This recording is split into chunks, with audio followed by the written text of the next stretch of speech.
So, So to begin with, so what are we planning to do or deal with in today's session?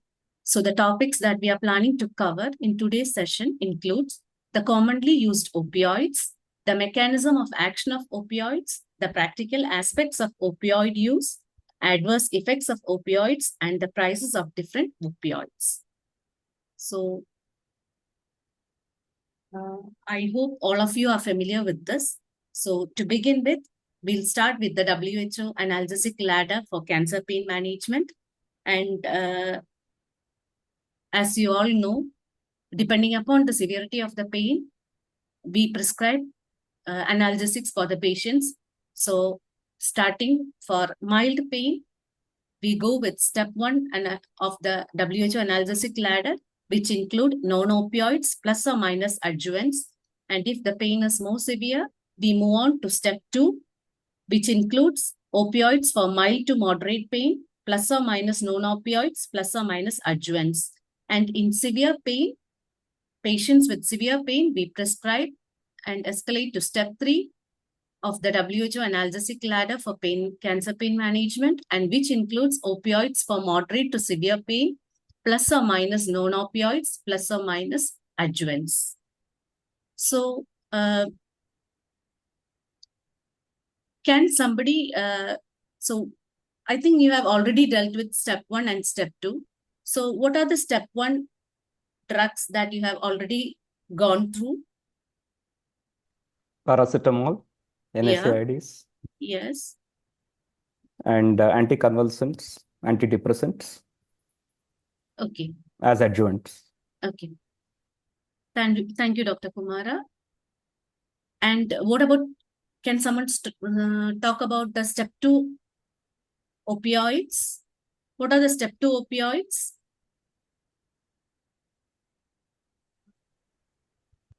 Tramadol, terpentadol, and buprenorphine, along with step 1 drugs like paracetamol.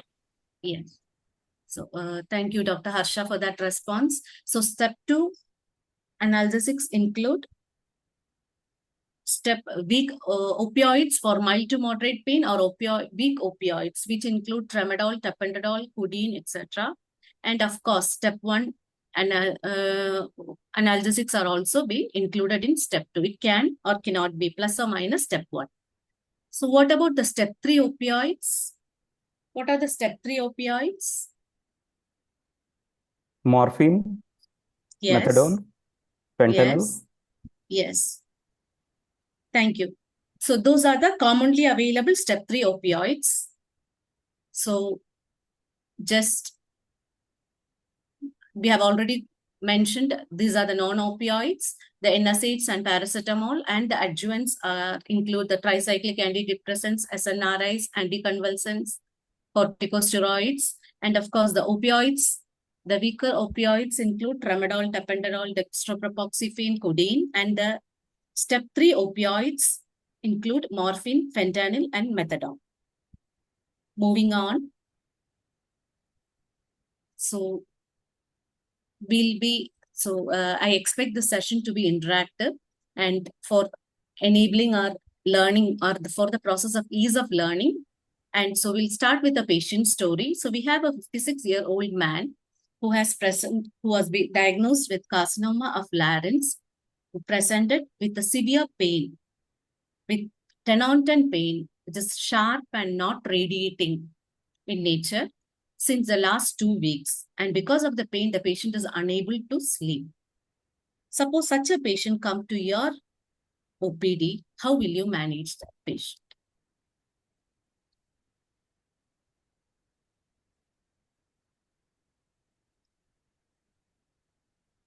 Any thoughts on this? You can either unmute and talk, or you can type in your chat box. We can probably give strong opioid for this patient. However, it's probably good to ask the patient what he has tried. Okay. So stronger opioids like? I would start probably with morphine, if the patient's creatinine is fine. Okay. I would Thank ask the you. patient if the patient can be given, if the patient has already taken any pain medication for this condition. If so, which one? And if he has not taken,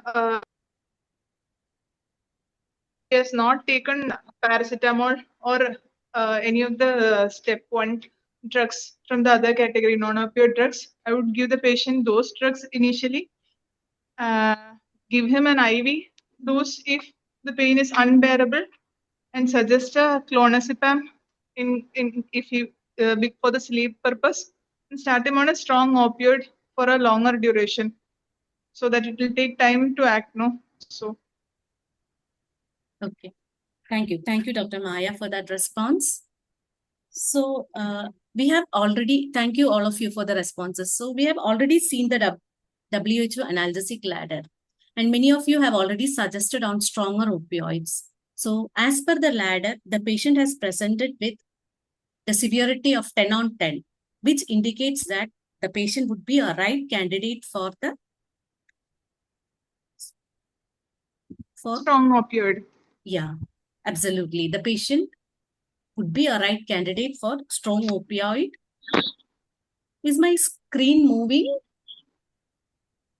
No, ma'am. No, ma'am. No, ma'am. It's not refreshing. It's not. Yeah, All now right. it refreshed. Yeah, okay. Thank you. So, this clearly indicates that the patient is a very good candidate for step 3 opioids, because the patient is having severe pain, which is 10 on 10. And mostly the presentation of pain or the PQRST of the pain is indicative that this is more like a nociceptive pain, where opioids could be more effective and more beneficial. So preferably step 3 opioids. Yes, Dr. Maya, you can try for NSAIDs, but of course, we need to check whether the patient has already been on any analgesics. And if the patient has already been on analgesics, but there is no harm in trying some step, like step 1 or step 2. But since the patient is on 10 on 10 pain, I would prefer to go with step 3 opioids. And since this pain severity is so high, usually what we do is that we go with intravenous morphine titration. This is a process where the morphine is diluted, and the morphine injection morphine is diluted, and it is given 1 ml of morphine is given every 10 minutes time, unless the patient has a pain relief. So this is called intravenous morphine titration. So 1 ampule of morphine contains 15 milligram of morphine. So this 1 ml is diluted with 9 ml of normal saline in such a way that each ml of morphine contains 1.5 milligram of morphine. So this 1 ml, which is 1.5 milligram of morphine, is repeatedly given in every 10 minutes intervals. And in each interval, you check the vitals of the patient, as well as see if there is the pain score, as well as if the patient has any drowsiness. So measure the drowsiness score and the pain score. And in every 10 minutes interval, this 1 ml, which is 1.5 milligram of morphine, is given to the patient. And the endpoint of this titration would be either the patient has satisfactory pain relief or the patient becomes drowsy. Whichever happens first would be the endpoint of titration. So this is intravenous morphine titration. What is the immediate side effect of morphine? Respiratory depression when given IV. Immediate. Any other responses? Hypotension. Constipation, ma'am. Constipation. Pruritus. Nausea, Itching? vomiting. Nausea, vomiting. Yeah. I Yes. think itching. Yeah. Thank you. Thank you for all the responses. The immediate side effect of morphine is nausea, vomiting. So constipation, there are other side effects that can present with morphine, but the immediate side effect to be expected is nausea, vomiting. So usually when we start with, before we start with the intravenous morphine titration, usually we give the patient injection metoclopramide, 10 milligram intravenously. So before we start with the injection morphine titration, injection metoclopramide is given to the patient, 10 milligram, and then we start with the injection morphine titration. So as I mentioned, 1 ampule of morphine contains 50 milligram. So this 1 ml is diluted with 9 ml of normal saline such that the diluent, 1 ml of the diluent contains 1.5 milligram of morphine. And this 1 ml is repeated every 10 minutes. To make it even more clearer, when we start, suppose we start the morphine titration at 10 o'clock for the patient, initially we would record the vitals and also the pain score of the patient, as well as record whether the patient is drowsy or not. And suppose at 10 o'clock, after the injection metoclopramide, you start with the injection morphine. 1.5 milligram of injection morphine is given.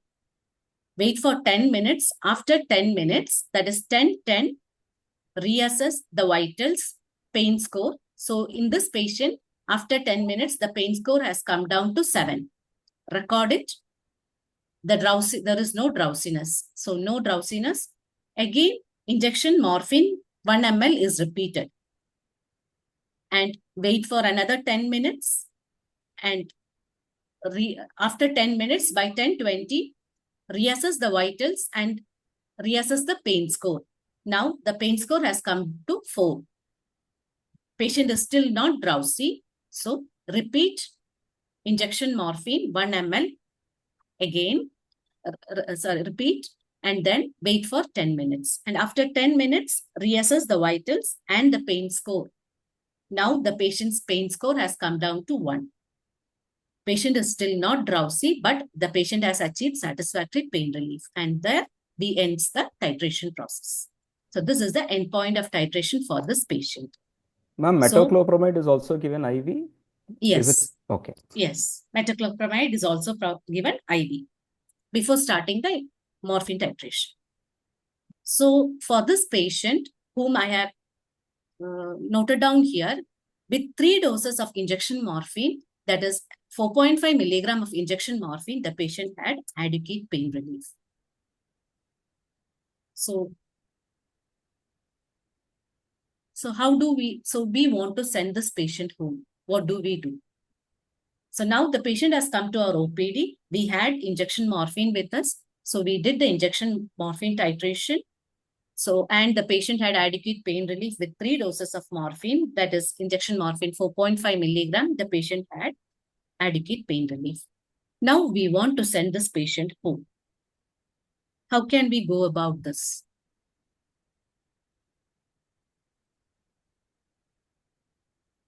So what we usually do is that this patient, if we want to send them home, what we do is we do 1:1 titration. So the IV morphine titration, the dose is converted to oral morphine dose. Here, only for IV morphine titration, the conversion ratio is 1:1, which means that 4.5 milligram of morphine, injection morphine, so we can send the patient on 4.5 of oral morphine.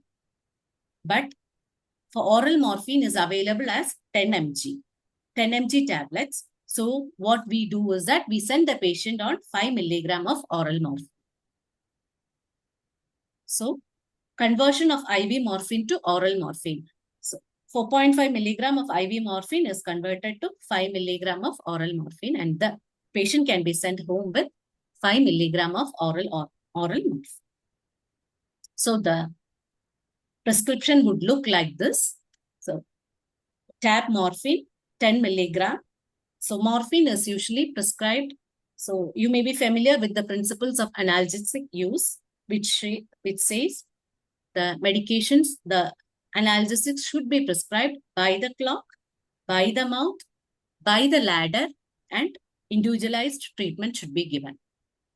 So every 4-hourly morphine is usually prescribed. So 6 a.m. or when the patient wakes up, the next dose would be at 10 a.m., 2 p.m., 6 p.m. and bedtime, we usually go with double dose. And the same dose is kept as SOS dose also. So why do you go double dose at bedtime? Any comments on that? Sleep duration to be covered, 6 to 8 hours. Exactly. To maintain the analgesic level in the blood, the morphine level or the opioid level in the blood during the night time. Morphine, otherwise the patient, we'll have to wake the patient up at 2 a.m. and give an extra dose. So to maintain this level till the patient wakes up, we are giving the double dose at night. Hope this is clear. Suppose the patient comes to a setting where we don't have provision for IV intravenous morphine and only oral morphine is available with us. How do we go about that situation? So suppose if it is a new patient who is new to opioid, we usually start with 5 milligram of oral morphine, 5 milligram Q4H and 10 milligram HS dose and 5 milligram as SOS dose. Suppose the patient is already on a weak opioid, then usually we go like tramadol or tapentadol. Usually we can go by, it can be, we can either prescribe 7.5 milligram 4-hourly or 10 milligram 4-hourly. Could be 7.5 to 10 milligram would be the starting dose for a patient who is already on morphine and presenting with severe pain, which seems responsive to the opioids. So that is oral morphine titration. So now we have a patient scenario where Mr. X, we have started him on 5 milligram of oral morphine every 4-hourly and 5 milligram as SOS dose. So he had adequate or satisfactory pain relief for 2 weeks. But since the last 4 days, he is needing SOS doses, around 3 SOS doses per day. So what shall we do now? And So how we have frequently? Yes, Dr. Harsha. we have to add 15 milligram to our daily dose, which is 20. So 20 plus 15, 35, and that should be divided into 4 doses to cover the level. Okay. Any other responses?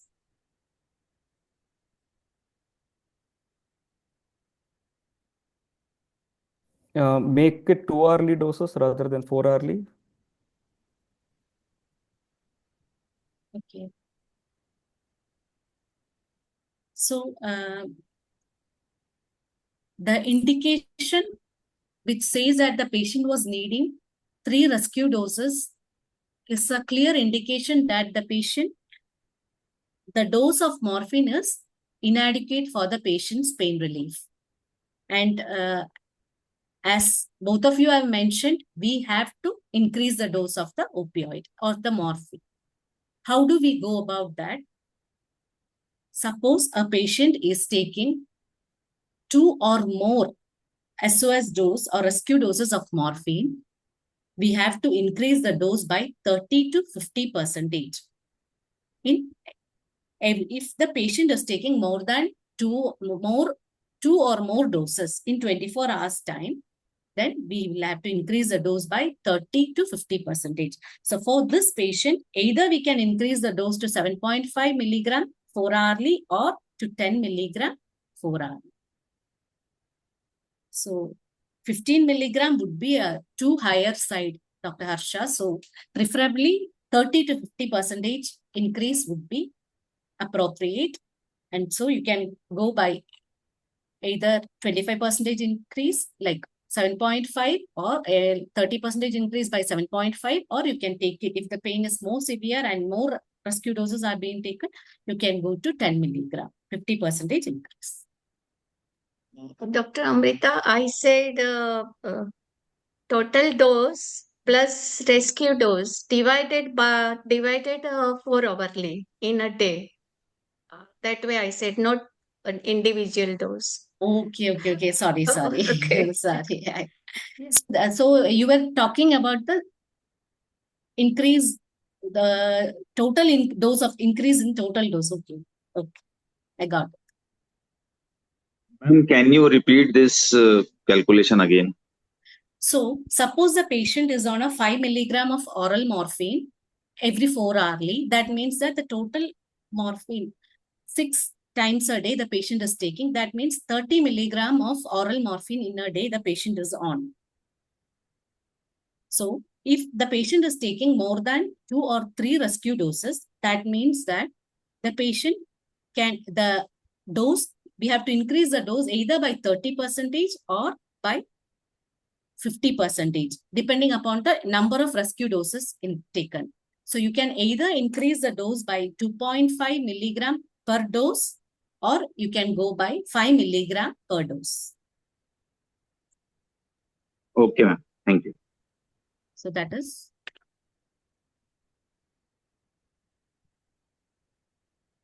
So how frequently would you give the SOS dose of oral morphine and why? Any comments on that? I have been repeatedly telling that we need to give 5 milligram of SOS dose. Whenever we prescribe, we keep an SOS dose. So how frequently should we give the SOS dose of oral morphine? 1 hourly. 1 hourly. Any other responses?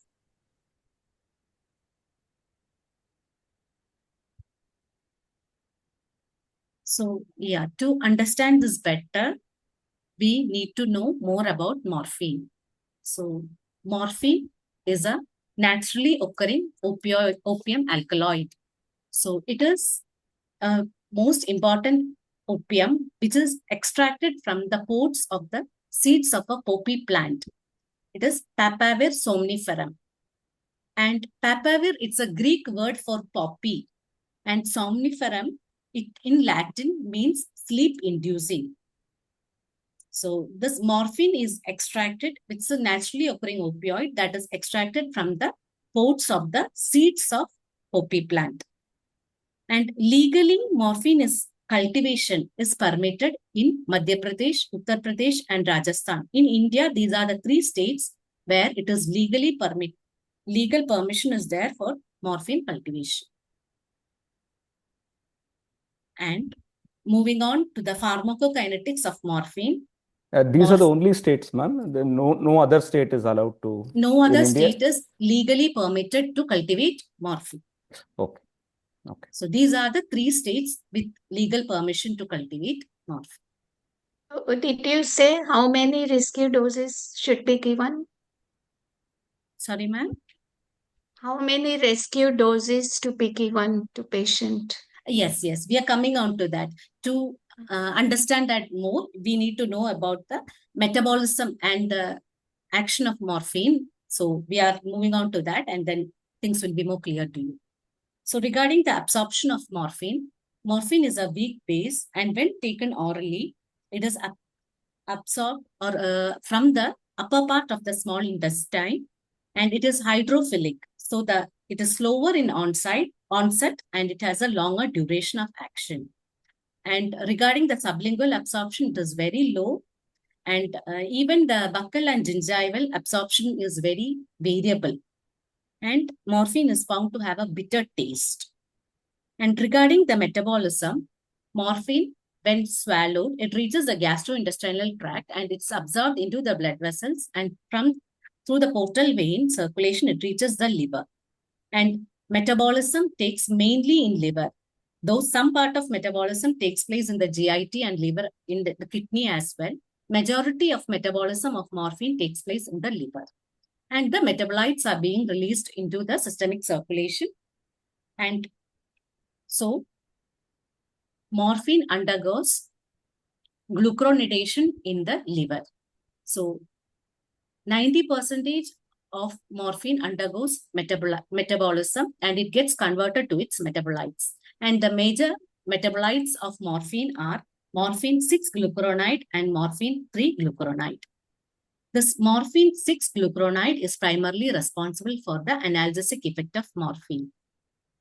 And morphine 3-glucuronide is more responsible for the neurotoxic effects of morphine. So this time for the process of morphine getting into the GIT and absorbed and reaching the liver and undergoing metabolism and the metabolites getting released to produce its peak analgesic effect, it takes around 45 to 60 minutes. So there should be a gap of at least 1 hour between the doses of morphine, between the rescue doses of morphine. That means that it takes around 1 hour for morphine to produce its peak effect in the blood. So when we prescribe SOS dose for morphine, it can be given every 1 hourly. There should be a gap of at least 1 hour between two SOS doses of morphine. So I hope this answers you, Dr. Harsha. So Yes, thank you. So this means that suppose we have prescribed a patient on morphine and the patient has taken morphine at 6 a.m. We need to wait for till 7 to see if the patient is responding to the pain of the patient is responding to morphine. And still if the pain persists, we can go with an SOS dose of morphine and wait for another 1 hour and see the response.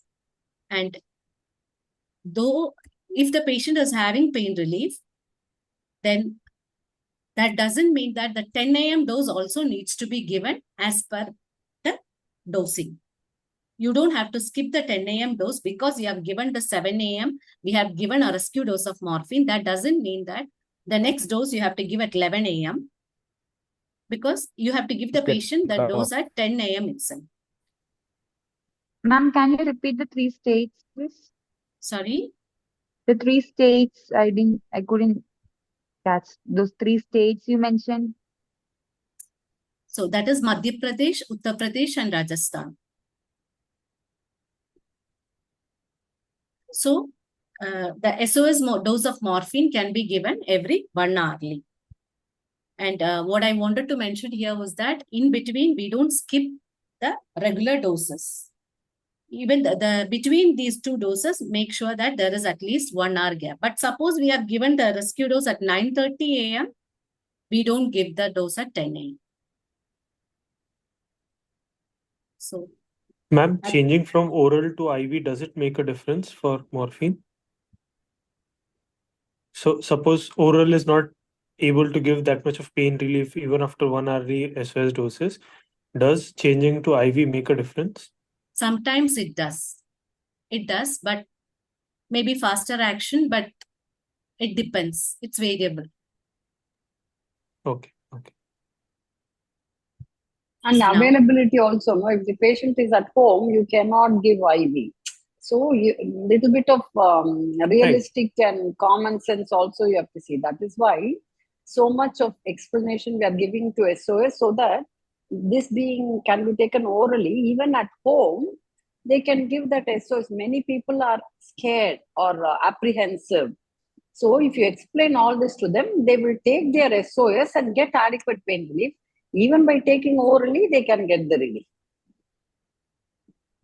Okay, is the sound not clear or something? Someone has mentioned the audibility. Now it is better, madam. What was the whole thing was not... we couldn't hear Amrita ma'am speaking. Oh, okay, I could hear very well. Also, that's why I saw the message, Amrita. That's why I just asked. Someone said, no, not clear.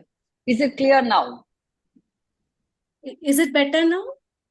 Yes, it is better now. Okay, thank you. Okay. That's what. If there's anything like that, please type in the chat and I'm keeping a look on. I just saw that. That's why I thought. So basically what Amrita is trying to explain so much is because the benefit of getting good pain relief by using the SOS dose. We have to explain to the patient with detail. So they will also take it without apprehension and get the benefit out of it. Go ahead, Amirtha. Just I thought because of this, better to explain. Yeah, thank you, Radha ma'am. And I'm sorry, I cannot see the chat. So if there is something which I need to know, please let me know, ma'am. Or Gayatri, please let me know. No worries. We'll keep an eye, Amirtha. You go ahead. Yes, thank you. So moving on to the patient story. So this patient had stable pain relief with 10 milligram of morphine every 4 hourly. But now the patient finds it difficult to take it every 4 hourly. And he understands that it is important to take the medication, but he feels that he is not able to take it every 4 hourly. How can we reduce? He is asking if you could somehow give it less frequently. Is there any other means? We can give slow release morphine. Yes, Dr. Harsha. So there are sustained release morphine preparations available where the duration of action is 12 hourly. So for this patient who was on 10 milligram of oral morphine every 4 hourly, that means that the patient is on 60 milligram of oral morphine in 24 hours. So in this patient, you can convert it to 30 milligram of BD dose of sustained release preparation. So what are the available preparations of morphine? Morphine is available as aqueous solutions. It is also available in tablet forms as immediate release tablets as well as sustained release preparation as well as injection forms. Morphine is available. So now moving on to, the patient is on 10 milligram of oral morphine 4 hourly since 6 months for the past 6 months. But now he was brought to you with excessive drowsiness and you found that the serum creatinine is 5 milligram per deciliter. Will you do anything with the morphine dosage?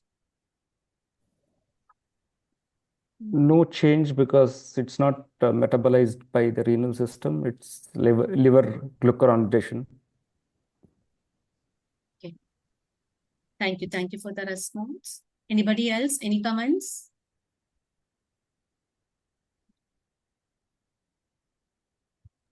This excessive drowsiness will be maybe due to morphine, though it is not.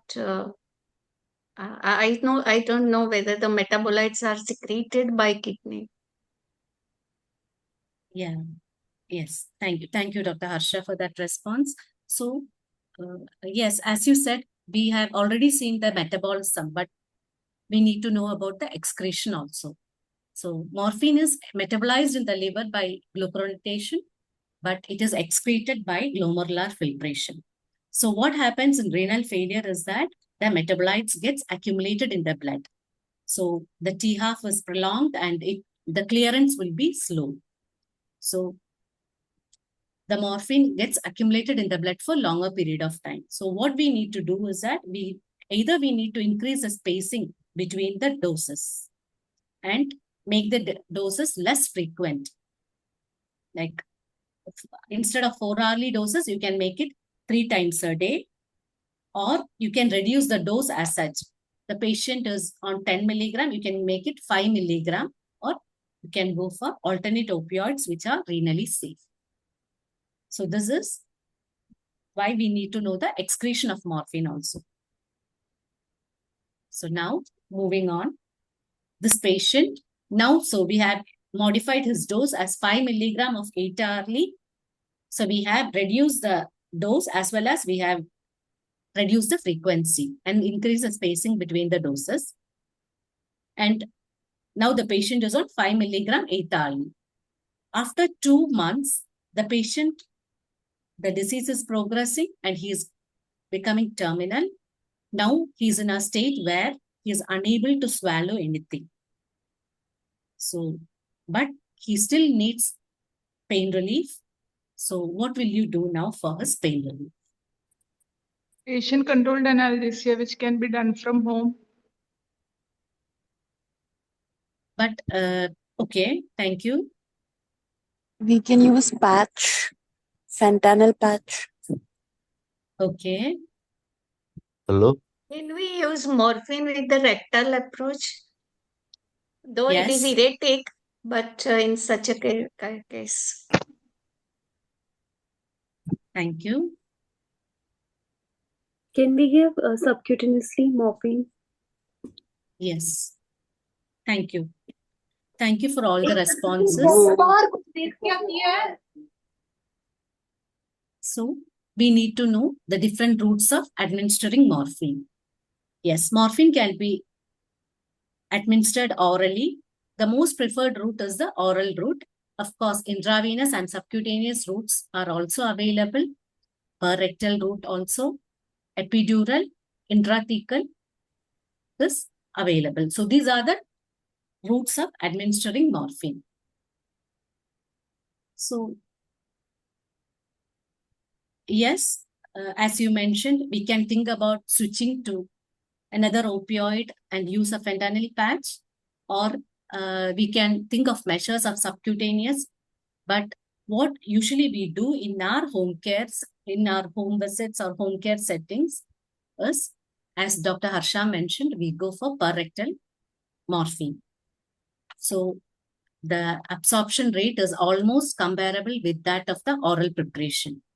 So the same dose of oral morphine can be given per rectally. So the morphine tablet, 5 milligram of morphine tablet, just a drop of water is added and a paste is made and it can be placed in the rectal mucosa. And as I mentioned, the absorption is almost similar to that of the oral preparation. Ma'am, is this for self-administration, this route? Yes, if possible, or like per rectally, if the patient is able to place himself then or herself, then they can go do it themselves. Because this is OPD basis we are treating now, na? No, the patient was sent home. Right now, the patient is at home and the patient needs some pain relief at home and the patient is unable to swallow the medication. So we are thinking in terms of options to provide. That I got. I am just asking that on OPD basis, patient has to take the drug. In IPD, we can provide the drug. That is self-administration here is with this route. Is it convenient for the patient? That is what I am asking. You must have experienced that per rectal morphine. That's why I asked. It depends, Dr. Niket. Like sometimes the patient, usually per rectal, it would be preferable if a caregiver can support the patient and place it for the patient. So, and if the patient is able to place by himself, he can do it. Okay, thank you, ma'am. Because if we need to help the patient, 3 times patient need it. So it's either patient will come to you for 3 times a day or it's better to admit the patient then. No, sorry, Dr. Niket. The patient caregiver means that his wife or maybe her husband or somebody at home can just take the drop fine. of, can do it at home. We train the caregivers how to do. I've told this to one caregiver and we have done this at home. So you just have to tell them. We have done this many times. It's just caregiver education. See, it all depends on how well you explain to them, how much of comfort they have, whether you have a home service, home care service. So all these are important. So when someone goes home and teaches them how to do it, all these are possible. But again, whether all these services are available. See, what we do in Pallium, no, I don't know whether everyone is able to do. Whereas we go home, we do home visits. So we teach the carer, who maybe son, daughter, wife, grandson, anyone it could be, who is there with the patient all the time. So we teach them and then they do it. Maybe for some time when the patient cannot, when they are a little bit unwell, they can't do. And then they can go back to oral again. So this is like managing the situation. So yeah, got it, ma'am. Thank you. That's it. I hope that's clear to you, doctor. Yeah. So moving on to another patient story, we have a 55-year-old lady who was diagnosed with the carcinoma of colon and was having continuous abdominal pain. And she was prescribed on 10 milligram oral morphine every 4 hourly. So now she has well-controlled satisfactory pain relief and is not taking any rescue dose of morphine. So the doctor has asked her to replace morphine with 25 microgram of fentanyl patch. So the next day, the patient is presenting to you that she had no pain relief and replaced the fentanyl patch after 5 hours. What will you do?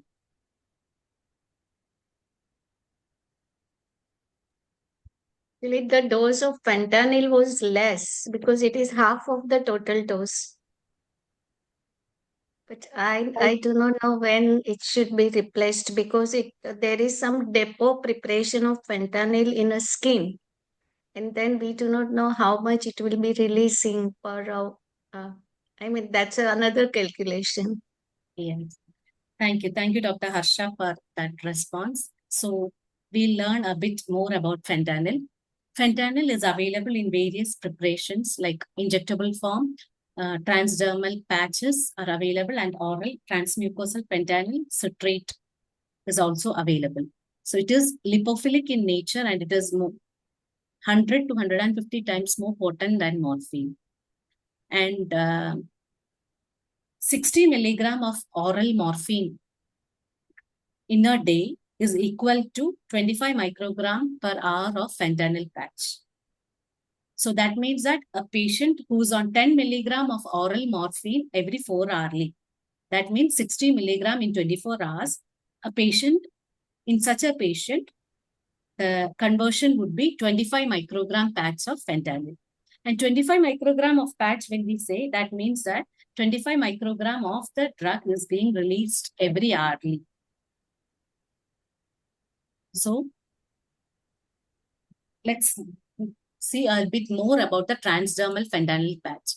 So as Dr. Harsha was telling, so usually this fentanyl patch, it should be applied on the intact skin and make sure that there are no abrasions, and the temperature also has some influence on the release of the drug. So it should be placed on the intact skin. And how does this fentanyl act is that it forms a subcutaneous depot of the drug and the drug is being released to the blood. So effective analgesic, it takes around 8 to 12 hours for the drug to produce effective analgesic.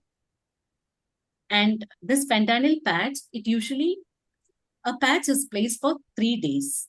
It acts for 72 hours. And as I mentioned, always the skin condition, the skin should be intact, and the temperature also has some influence on this absorption. And another important point that we need to keep in mind when prescribing fentanyl patch is that it is not suitable for patients with unstable pain. So always preferable for patients who have satisfactory pain relief, because once the patch is placed, we don't have any control over the release of the drug. So it could be variable. So fentanyl patches usually available as 12.5 microgram, 25 microgram, 50 microgram patches are available. And that means that 12.5 microgram of the drug is being released every hour from the patch. And this patch can be kept for 72 hours. So for our patient whom we discussed just now, because the patch was being removed after 5 hours, but the patient did not have effective analgesia because it takes around 8 to 12 hours for the drug to start its effective analgesic effect. So now we have another scenario just to see what would be the ideal opioid or the appropriate opioid for this patient who is 70-year-old with a carcinoma of lung and is complaining of throbbing pain on the right front of the chest, which is continuous in nature with a severity of 5/10. He's a non-epileptic and he is on levetiracetam 500 milligram BD. How will you manage his pain? So what would be the right choice of opioid for this patient? Any comments?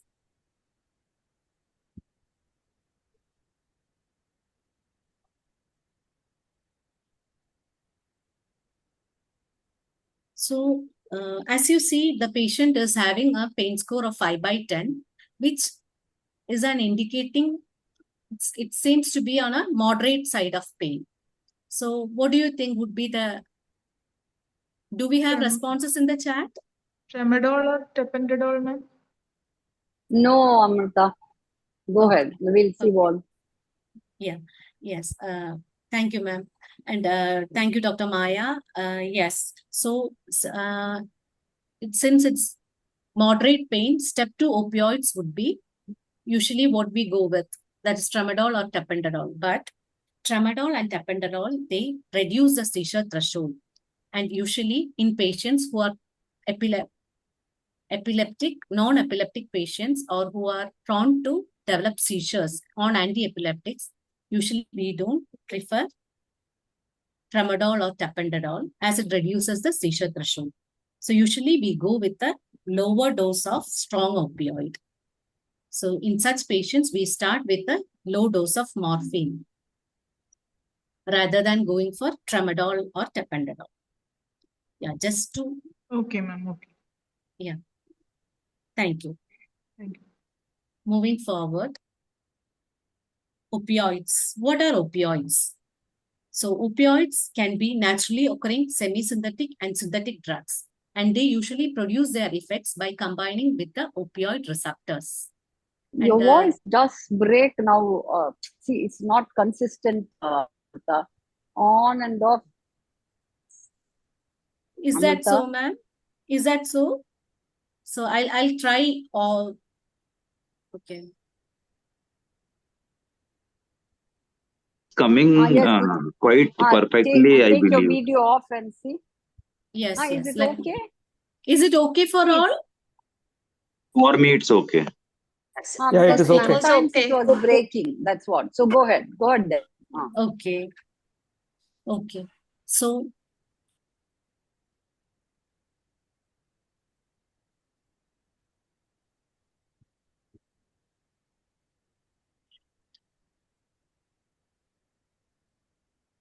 Hello? yes, am I audible? Now we can hear you, Amirtha. Yes. Now. Yeah, I think there is some technical issues in my side. Can you hear me? Yes. We can. Go ahead, Amirtha. We can hear. Okay, ma'am. So opioids. So opioids are usually it can be naturally occurring semi-synthetic and synthetic drugs. And usually they produce their effects by combining with the opioid receptors.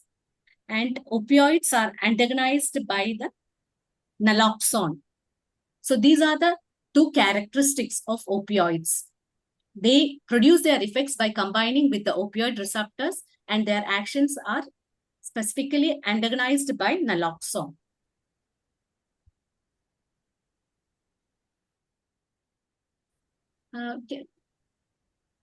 Can you hear me? Yes, ma'am. Yeah, we can hear you. We can hear. But I am not able to change the screen.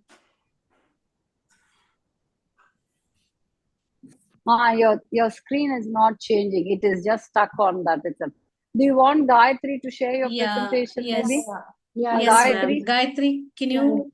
Yes, ma'am. Yes, ma'am. I will share. I'll stop sharing. Yeah. You stop sharing, Amrit.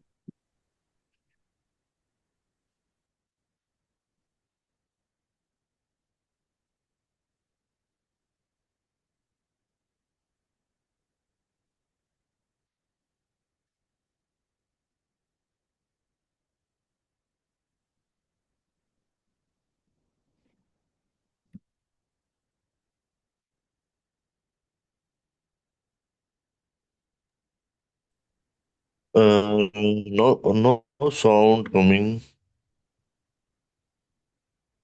Hello? Hello? Just a minute. Like we are just changing the like screen sharing because she had the faculty had some difficulty with screen sharing. So Pallium from Pallium they will do the screen share. You can see it changing and things like that. That's the reason why there was a little bit of quietness.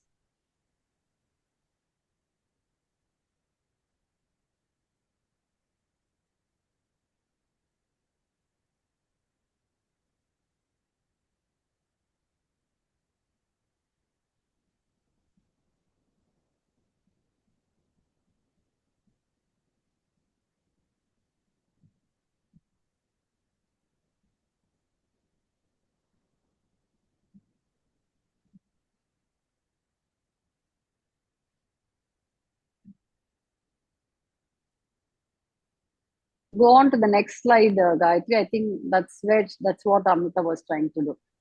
I think we are okay here, isn't it, Amrita? This is what you wanted. Is Dr. Amrita there?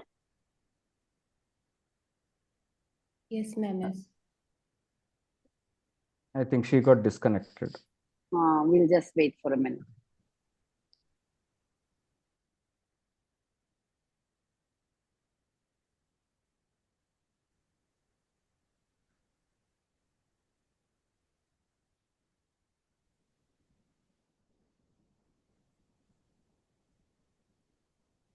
Dr. Amrita is not there, no? So, Gayatri, if you don't mind, can you ring her if she's having any difficulty connecting? Yeah. Yes, ma'am. No worries. We'll just stop recording for a minute and you can start recording when she's back on. Okay. I'm so sorry. There was some technical issues here. Is it clear now? Yes, ma'am. It's clear. Yes, ma'am. Okay. So, Times your voice alone. Go ahead and try to finish it. We'll see if there's any problem, we'll let you know. okay, ma'am. So, we'll move with the receptors of opioid. Is my sound echoing? I can hear it. It's Your clear, ma'am. voice sometimes Not breaks. echoing, ma'am. Now it's okay. Okay, go ahead. So, these are the receptors of opioids. I have already mentioned that opioids are usually the drugs which acts by combining with the opioid receptors. So these are the opioid receptors. We have mu, kappa, and sigma. These are the opioid receptors. Next slide, please. And Can based you all on, hear her? can you hear me? Yes, we can hear Yes, you. ma'am. Maybe you are accessing from two devices at the same time. That's why there is echoing. Let me just check. Okay. Okay, is it better now? Yes, ma'am. It's better now.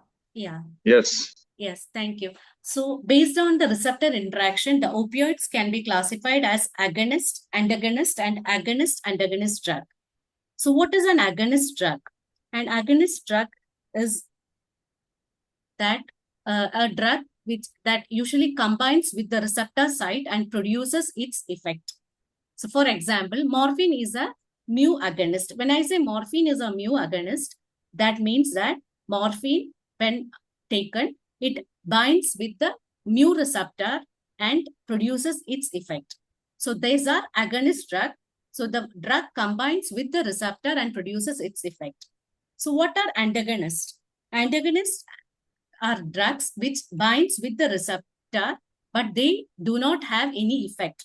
For example, antagonists are always in the presence of agonists, the antagonists produce their action. For example, we said naloxone is an antagonist. It's a morphine antagonist. So what happens is that a patient who's on morphine, when naloxone is given, what happens is that naloxone replaces morphine from the mu receptor site and binds with the receptor site. So it does not make the morphine is unable to produce its effect in the presence of antagonist. So antagonist drugs as such, they do not produce any effect, but they antagonizes or counteracts the effect of the agonist drugs.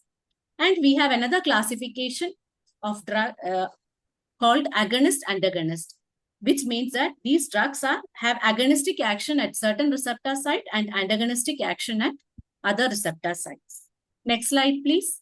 So what is this agonist means? This agonist drugs, as you keep on increasing the dose of the agonist drugs, the pain relief also increases or improves.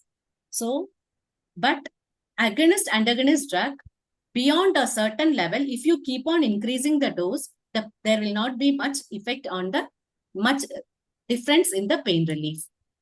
So to make it more clearer, agonist drugs means they don't have a ceiling effect.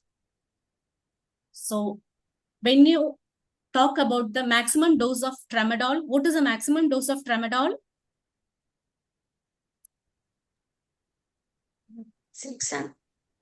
400 milligram. Yes, 400 milligram. But for morphine, we don't have a ceiling dose.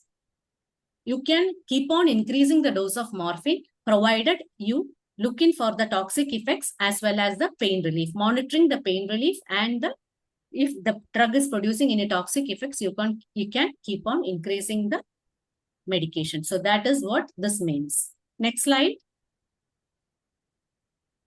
So I said agonist antagonist. Pentoxacin is an example for an agonist antagonist. So this drug, it has an agonistic effect at kappa receptors and it is a weak antagonist at mu receptors. So morphine is a mu agonist. So as you all know, morphine produces its analgesic effect by binding with the mu receptor. So what antagonist this pentoxacin does is that it replaces morphine from the mu receptor site. So we should not prescribe morphine, pentoxacin to a patient who is already on morphine because it will nullify the effect of morphine because it has an antagonistic action at the mu receptor site. Next slide, please. So what are the side effects of morphine or opioids? So the adverse effects can be classified as side effects and toxic effects. So adverse effects with the therapeutic dose, even with the therapeutic dose, these are the adverse effects. And those are known as side effects. So the adverse effects or the side with therapeutic dose or side effects of opioids are constipation, nausea and vomiting, sleepiness and tiredness, itchy, dry mouth, and urinary hesitancy. Next slide, please. So the most common side effect of morphine, and around 95% of the patients, they are seen to develop constipation. So whenever you start a patient on opioid, make sure that a regular stimulant laxative is being added. So along with the morphine prescription, make sure that bisacodyl or a sodium picosulfate, any stimulant laxative needs to be added. And next slide, please. We have other side effects like nausea and vomiting, which is a self-limiting side effect. Because so we said that the immediate side effect of morphine is nausea and vomiting. And this is due to the stimulation of the chemoreceptor trigger zone. So when you start a patient on morphine, at least for the first 3 days, we need to provide the patient with an antiemetic. Otherwise, the patient may develop nausea and vomiting, and that might affect the compliance of the drug. So usually the drugs or the antiemetics prescribed are the drugs that acts on the chemoreceptor trigger zone. That is, next slide, please. Haloperidol, metoclopramide, and domperidone are usually the drugs. Gayatri, next slide, please. Are usually the drugs which are prescribed for patients along with morphine for managing nausea and vomiting. Yes, and similar to nausea and vomiting, another self-limiting symptom is drowsiness, sleepiness, or tiredness. So usually with the first 3 days, this will get over. If it is not getting over, then the patient might go in for toxicities. So for the first 3 days, if the patient sees, it would be good if you explain to the patient that there are chances of developing sleepiness and tiredness, but it would get over. But if it continues, then the patient needs to report. Next slide, please. So if the adverse effect is, the toxic effects are usually happens when the administered dose is higher than that required for the pain relief, or if the pain is not responsive to the opioid, then the patient may develop toxic effects. And the most common toxic effects are delirium, myoclonus, and drowsiness. Next slide, please. Does opioids produce respiratory depression? The toxic dose. In toxic dose. Yes. Yeah. Gayatri, please go ahead. Yes. So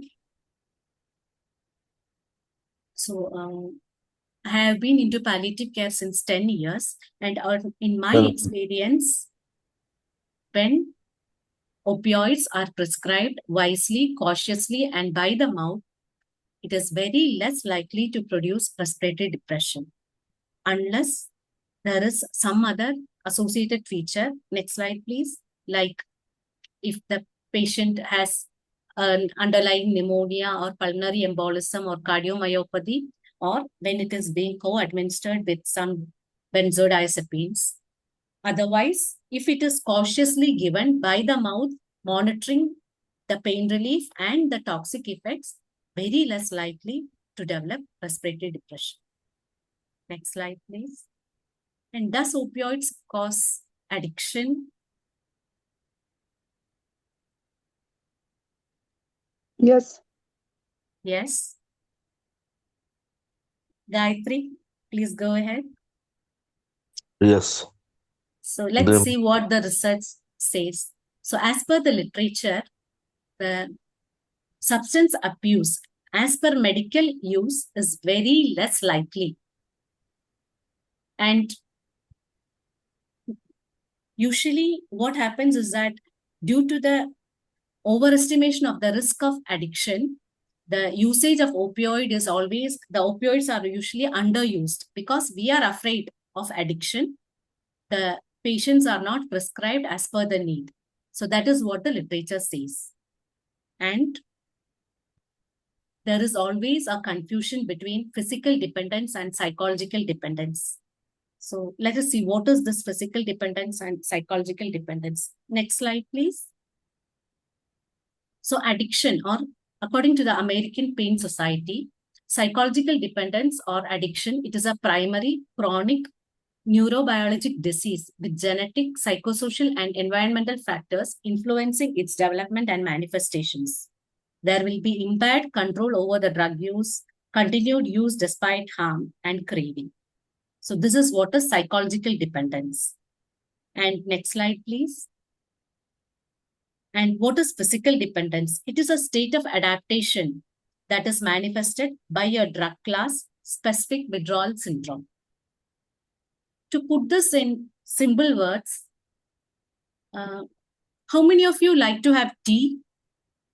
Morning, how many of you like to have tea or feels that without tea, this is not possible? It's not possible for me. How many of you drinks tea in the morning? Yes, Dr. Harsha has raised her hand. Yes. So if you don't get tea, what happens? Can somebody unmute and tell me what happens if you don't get tea? Headache, ma'am, headache. Headache. Okay. I feel dull. Feel dull. Okay. So let us assume that Dr. Maya and Dr. Harsha, they are the ones who are close. I can see in my screen. So they are living close by in a flat. And Dr. Harsha is used to drinking tea every morning. But today she doesn't have tea leaves in her kitchen. But she knows that it is there in Dr. Maya's kitchen. But unfortunately, Dr. Maya is not there. She is out of station. So what does Dr. Harsha does is that she breaks open Dr. Maya's kitchen and gets the tea leaves from there, and she makes tea and drinks. So this is psychological dependence. You know that this is not good. There is a craving for that, despite you know the harm behind it. That is psychological dependence. And as you mentioned, the feeling of dullness, headache is the withdrawal syndrome. Because our body has been used to be giving this tea since long years, and now suddenly you say no tea. So the body reacts through such withdrawal syndromes. That is physical dependence.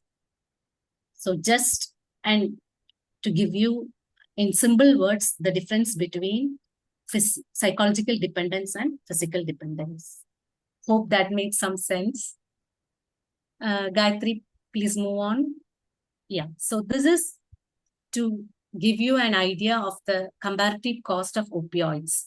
So morphine, 30 milligram of oral morphine is 3 rupees, 3.50 rupees, whereas the equipotent dose of tramadol is 24 to 50 rupees per day. And that of fentanyl patch, 12.5 microgram is 250 to 400 milligram. And that of buprenorphine patch is 1920. And methadone, the equipotent dose cost is only 4 rupees 50 paise.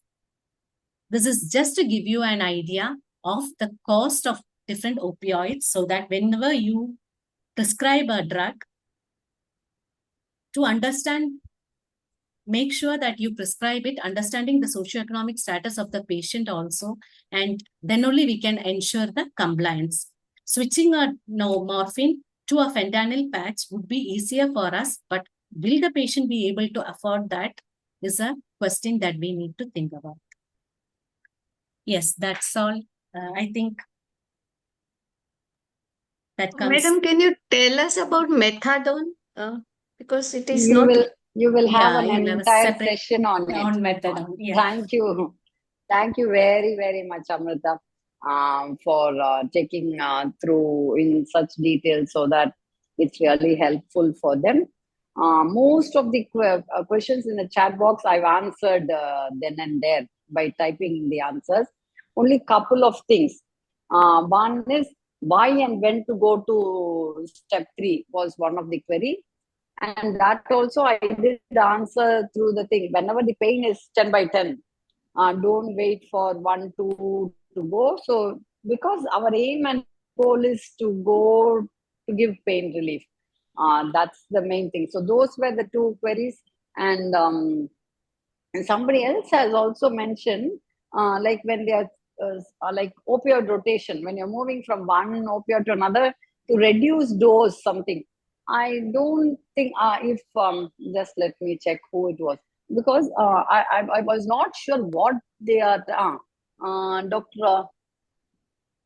Gopika, do we need to step down the dose of morphine before changing it to another analgesic? Say if the patient has. Can you just tell what was your query there? Hi, ma'am. I was asking if we are giving the patient morphine 4 times a day, and now we are changing, if the patient has adequate pain relief, and now we are changing the analgesic, say, to fentanyl. So should we like step down the dose, like from 4 times a day to 3 times or 2 times like that? Not required. But you're changing from morphine to fentanyl. What for? That is the reason. If the patient can't take orally, then if you're changing the exact dose, what was required to give pain relief should be converted. It's only an opioid conversion there. Okay. So 60 milligrams morphine required for the day, 25 microgram patch. Okay. Thank you, ma'am. That is how it has to be. Okay, then in that way, that's clear. Other than that, I think, and sealing dose for morphine, you yourself answered, Amrita, through the presentation that there's no low sealing dose for morphine. Those were the 2 things which were not. Other than that, if anybody has any queries, because we have got the case discussion, case presentation also to go. So if anybody has any queries, please do unmute and ask. Otherwise, we can go on to case discussion.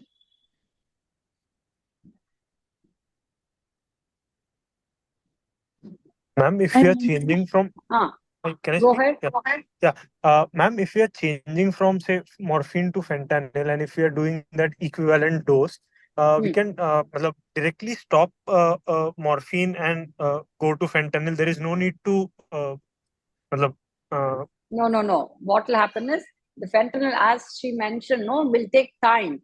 So for that period, initial that 8 hours she mentioned, for that period you have to give the regular morphine. You just can't put the patch and then leave them without any analgesic. Okay. So that for that first 8 hours period you may have to give, and then the third, like the 12th hour dose, maybe you should make sure that the patient. See, that's what these swap and change and all these things should be done with monitoring or guidance. And again, even when some of you are asking regarding morphine trial and all, no, has to be done in hospital. If those facilities are not there, then you do it with oral morphine, simple 4th-hourly dose at home.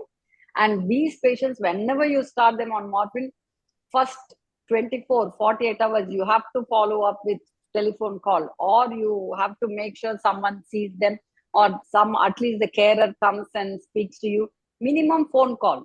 So the first 7 days, you have to keep in touch with them, because that's the better way forward. No, the patient also is not scared and stopping it, and you are also comfortable that everything is what you're telling is understood by the patient and the carer.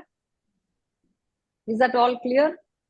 Yeah, Yes, ma'am. just ma'am, I just want to add one please go point. ahead. Go ahead, Amit. Yeah, I don't know who was asking that regarding that. So for, as ma'am mentioned, for converting from morphine to fentanyl, it would be ideal you continue for 2 doses of morphine. That is, for 8 to 12 hours, you want the fentanyl to start its action. So as I mentioned, the fentanyl patch takes, if it is fentanyl patch, but if it is fentanyl, injection fentanyl, you don't have to. You can switch it directly to injection fentanyl. But if it is fentanyl patch, it takes 8 to 12 hours. So it is always recommendable initial 2 doses, maybe 4-hourly 2 doses of morphine. You can continue, and then you can switch to fentanyl patch. Was I not audible, ma'am? Dr. Keshav, no, that's why it was audible. That's why I'm also going to ask. Dr. Keshav, everything was clear. Is it not? Can you not hear us now? Because it was clear, Amirtha. I have been constantly keeping track. Thank you. Dr. Keshav, is it maybe sometimes no, their internet also could be. If you have any difficulty, just sign out and sign back in. Okay, thank you. So in that case, let's go ahead with the case discussion, Amirtha, so that any more queries we can come back. Gayatri, and also case presentation, try to do it whatever is essential and things, so that we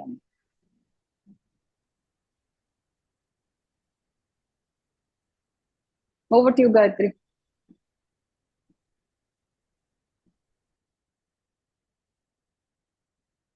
We have Thank a you, case friends. today. The case will be presented by Dr. Harsha. Over to you, ma'am. Sorry, this case I had seen long back, so there are few things are missing in this case. Is this one of my relative? The patient was at that time 65 years old, male. He had a renal carcinoma involving it started from right renal vein and with lymph nodes involved locally. So it was in already stage 3 when he was diagnosed before 5 years. So there was a presenting complaints were hematuria, then flank pain and leg cramps off and on for 5 months. And he personal history, sorry, I have not mentioned what kind of pain he had. But personal history was he was a heavy smoker, more than 15 years, chronic alcoholic. He had a mature onset diabetes, was on anti-diabetic drugs. So, oh yeah. So past history, he met with a motor roadside accident. In that case, he was driving very fast, so his younger brother died on the spot. But patient had an abdominal injury where 3 surgeries, abdominal surgeries were done, and he was in septicemia, recovered. This was about 15 years back. But he went into depression because his brother died. So he was on for that treatment for one year more. There is no history of cancer in family, but has history of diabetes in mother and dementia in father in a later age. So, history of illness, same that he was, it started with passing dark red color urine, and then he had a flank pain and leg cramps. I think it is the same thing I'm writing. So he got investigated in the hospital, and urine showed blood cells. The 3 times it was done, and then they went for CT and MRI. of abdomen, which showed third stage carcinoma. So it was started from renal vein and lymph nodes around. They did PET scan, which wasn't showing any metastasis at that time. But patient was reluctant and he was asked to go for nephrectomy, but patient refused his surgery and he went for Ayurvedic treatment for 10 months. And after that, failure of Ayurvedic treatment, there was no symptomatic improvement. He went to another doctor and he was advised nephrectomy, and that was followed by 10 chemotherapy. So that chemotherapy, when he took, his WBC score started going down and his platelet wasn't coming up. So ultimately, it was so irregularly done. So then they said, no, you just stop. It's not possible to give you this. And then he started leg cramps and right leg pain, which was so much. So he went for sonography and it showed proximal deep vein thrombosis. It was DVT. He was hospitalized with for that pain, and then I did not get history that what he was given for, like whether he was given any thinning agent. I don't know whether it's with cancer, patient having cancer, uh, third stage should be given aspirin or not. And because it was proximal DVT, what is the use of that uh, the I mean compressor of the leg. But he was given paracetamol 1 gram 4 times a day. And then his investigations on examination, then when these are the examination of the end days, like near end days. He started deteriorating, and at the end, he became flail. He was 6 feet 4 inch.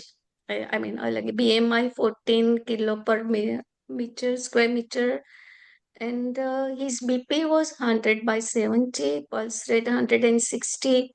His respiratory, he then started becoming tachypneic. He was bedridden, and his saturation was varying from 95 to 86.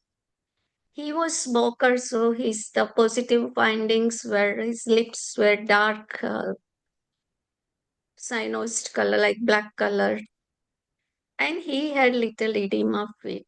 The pain score was at the end. It started by 9/10, but then after morphine, it became 3/10. It's because they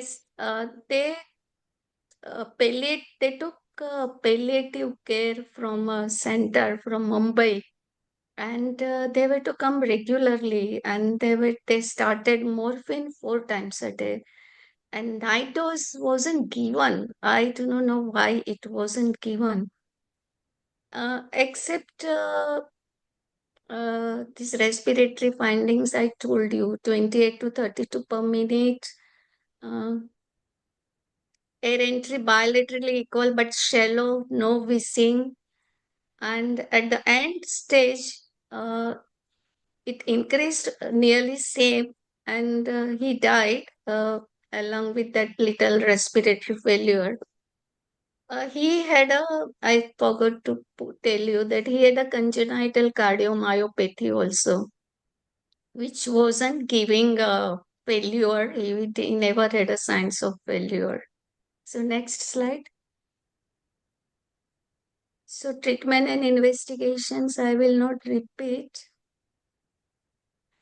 Then last 5 months he was passing blood clots from bladder, and that it was to retain. I mean, why he was passing? Maybe there are metastases in the bladder wall, and he was passing blood clots because of that bleeding.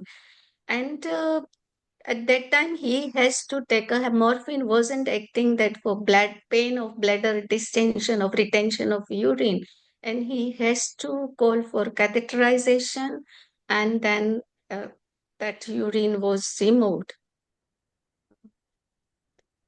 So He had a severe anemia, but he did not take any iron tablets or his constipation was his major issue, but then he was given Dulcolex and liquid paraffin and high fiber food. He continued with Ayurvedic treatment until death, and history of oxygen supplementation, nebulizer he did not take, he was given, he had tachypnea, and he was not that breathless, but within 5 minutes of breathlessness, he died. So maybe the cause of death, maybe it is a thromboembolism from deep vein thrombosis, or it can be hypoxia leading to cardiac arrest because he had a cardiomyopathy also. So, but he was psychologically, he wasn't, he was like dashing and egoistic person. So he was restless most of the time. He never trusted anyone. He did not sleep at night. This is the criteria, like day and night orientation was changed, and he was to get up at 1:30, and then he was to ask for morning tea, and every half an hour he wanted something, and at 5 o'clock he was to go to sleep. So then he was blaming his wife and all relatives. He was a heavy smoker and alcoholic, so maybe he was in some little bit of withdrawal symptoms. And there is nothing more positive in this. You can go. So main concern was that to keep him pain-free. He had symptoms of leg cramps. He had little breathlessness because shallow breaths it were.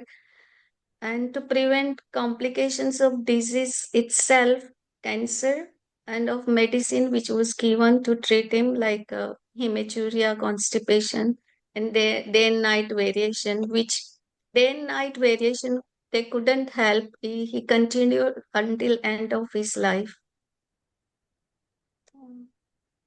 He was very active because this morphine kept him little euphoric. So he was, though he was given hospital bed, but he was to get up and go to washroom for his daily purpose. There was no bed sore, and catheterization was advised only SOS if there is a detention. So summary is like 65 years old, chronic smoker, diagnosed renal cell carcinoma grade 3, advised nephrectomy and chemotherapy, but he didn't follow it and couldn't continue because of low WBC count and platelet count. He agreed for nephrectomy after a year of diagnosis, but could not take chemotherapy as advised. Caretaker were provided, but he kept on changing them. He was rude to them. So for pain relief was given with paracetamol, and the first morphine 5 milligram 4 times a day was given. But he was happy with the dose for that little mild dose of morphine. He never had any side effects. This nausea, vomiting, itching, decreased respiratory rate, low blood pressure, but he had constipation. And he was scared of that constipation, but then it was treated by Dulcolex and paraffin. At last, whether he died of cardiac arrest following respiratory failure or because of pulmonary embolism, we do not know. So how, my question is that how we would have helped for that, we call sundown, yeah. Yeah, he should have given good antidepressant to give a good sleep. Or should have been given, can we give a GABA anti to prevent other pain and for good sleep at night? Can we add that? Patient was adamant to take any help from psychiatrist. So whether he would have, psychiatrist would have helped or physiotherapy for respiratory system. So this was my question, that they would have, or rather, if he would have come to me, I would have liked to change his night cycle, that his night became day. So any good, that's my question, how I would have helped him. Yeah, that's all. Thank you Morphine, very I'm much, surprised Dr. he Hassan. wasn't. Yes, sorry. Go ahead. I'm surprised why he wasn't given night dose, the double dose of morphine at night. That would have given him good sleep. Yes. Exactly. That's the benefit of you attending all these courses and making sure, no, these are salient points which needs to be told and explained, no? So see, by attending this course, you yourself will be feeling how it should be done. Over to you, Dr. Amirtha. What you can go ahead with the discussion. Yeah, thank you, ma'am. But I would like to hear from the participants first. So you have heard through today's sessions and the previous sessions also. What would be your suggestions? What all? So I understand that Dr. Harsha, you might have had a really hard time because it was your relative also, and you could see him suffering, but you tried to support, but you felt there were some gaps. Yes. So I would like to hear from the participants what could have been alternate measures of helping him. Ma'am, for the probably he also had a troublesome delirium tremens because of alcohol withdrawal. Maybe. Not sure whether if that would have been treated at that point in time, his personality changes and the other things could probably have been controlled. So that's just what I think would have helped to add, treating him for, alcohol withdrawal delirium. So, do we give benzodiazepine for alcohol withdrawal or something? Along with morphine, which drugs should not be given? Benzodiazepines, do we give along with morphine if patient is not sleeping at night? No, it's like either we can give antidepressant or we can increase the dose. And I wanted to know what is the role of gabapentin or triptyline in this case. So, Dr. Harsha, I'm just pitching in because, as you already mentioned, the pain presentation is not very clear, and the PQRST of the pain is not so clear. So, we are not clear whether the patient's pain was more of a nociceptive kind or there was how much of neuropathic component in that. That is one thing that I felt where we should have a more clearer picture of the pain presentation. And the next point, what I felt was that regarding the morphine, the patient was given morphine 4 times a day, but you said no side effects were there, and no toxic effects were also not reported. So if there was no adequate relief, we could have increased the dose. I understand the patient was having renal cell carcinoma. I'm not sure about the creatinine. Have they checked with the serum creatinine of the patient? Any idea about the? Yeah, the other kidney was functioning normally. So there wasn't raised. Yes. Okay, so we can very well, like monitoring the toxicities if needed, you can increase the dose depending upon the response to the pain and monitoring the toxicities. The one option would have been increasing the dose of morphine, which could have benefited him in his breathlessness as well as in his pain relief. Yes. I hope so. Morphine. Exactly. See, as you said, no. Go ahead, Amrita. Yeah, I just wanted to add a few more points. Like morphine is not only an analgesic, the other actions of morphine include morphine can be prescribed for breathlessness. Yes. So that is one of the indications. So we can give low dose of morphine probably 5 milligram thrice daily dosage for managing breathlessness.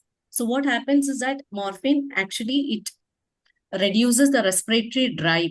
So the response to the hypercapnia as well as hypoxia, the patient has less sensitivity to that. So the patient will feel as such, the patient feels less breathless. So that is one of the indications of morphine, and it is also used, it can be used as a cough suppressant also. So one thing for pain, and the other thing I would say for breathlessness also, but of course, monitoring the toxicities and the response. You can titrate the dose. The other thing I would say is that, yeah, as Dr. Kumara was telling, I would also think in that terms, like, was he presenting with some kinds of delirium? We need to assess on that more. And if so, we could think in terms of antipsychotics. Maybe something like a haloperidol or a quetiapine could be another drug of choice than a benzodiazepine. Yes. So these are my suggestions.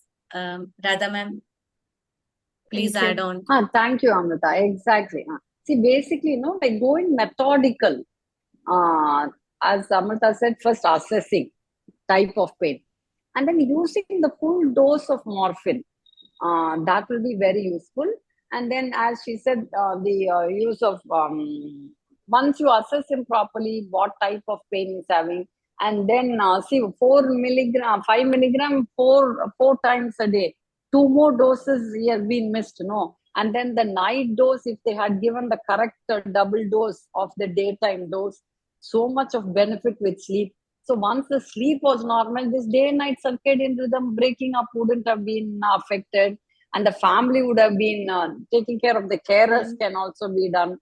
And this day night, normally is a very big problem to the patient to some extent, but for the family, it is a big issue because the patient can rest in the daytime. Can the rest of the family, someone who is a breadwinner, has to go to work, So this day-night cycle, if something break happens, extra care has to be taken to make sure that it is sorted.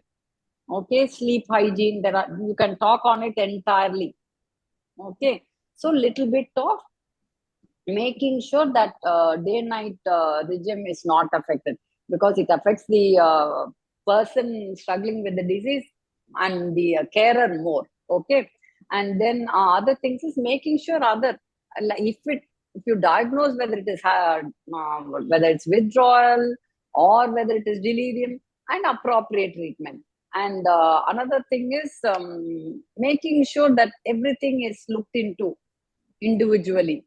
And then other support like psychology and other support, as you will all see through your other sessions, you will see. And then again, when we do respiratory symptoms, we'll see in detail, Amrita, about the use of morphine for breathlessness and cough. And that time, work of breathing is reduced. So, as I said, I'll not break the fun of it today itself. When you see the use of morphine for breathlessness, we will see in detail. Someone has asked some question for sleep. Just let me see what is the for sleep. What is that, Dr. Paul, you wanted to know? No, I was just trying to say if the correct dose of morphine is given, sleep will also be taken care of.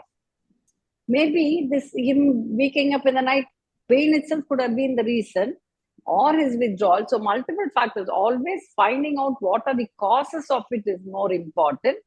And then accordingly, if you give the correct dose, he may sleep. If he's still not sleeping, then you have to say what is the cause again, and then correct the cause. Dr. Radha, my question. Go ahead, Arsha. I'll continue. My question was, he had a DVT, and can we give him aspirin or anticoagulant along with this morphine and? Yes. You can give morphine and anticoagulant is not a contraindication. Okay, thank you. And benzodiazepine, as you were mentioning, that's not the first choice. Okay, because you might have thought for his alcohol, maybe it was helpful. But see, only if you think of that. So ideally identifying what was this, whether he was consuming alcohol still or was he an ex-alcohol user. So like that, no, identifying what is the problem and diagnosing if it was delirium or withdrawal. So a little bit more in-depth knowing about the patient would have been, knowing the patient and his condition and treating appropriately will be better. And go ahead, Amrita. Were you trying to say something? No, ma'am, no. Okay. In that case, that's what, Harsha, you have to know. It's better if we know a little bit more about his condition and then treat accordingly. And benzos will be the last choice. Whatever, if it was delirium, haloperidol. If it was depression, anxiety, things like that, any antidepressants or antipsychotic might help. So multiple, identifying the problem and then treating accordingly. That will be the better way forward.